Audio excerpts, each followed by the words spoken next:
Bismillah. So bocor, terpaksa lah pakai payung Kalau tak pakai payung habis dalam tu habis bocor.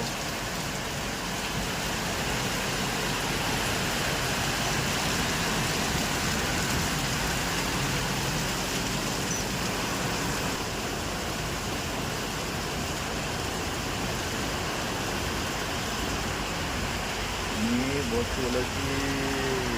Mana ni kat atas ni? Ni satu lagi bocor. Oh, habis apa ni lantai Ini lagi satu. Wah, ini betul-betul kena kat seat Oh, yang ni lagi dahsyat. Bertakung air dah macam kolam dah. Allahu Akbar. Macam kolam dah.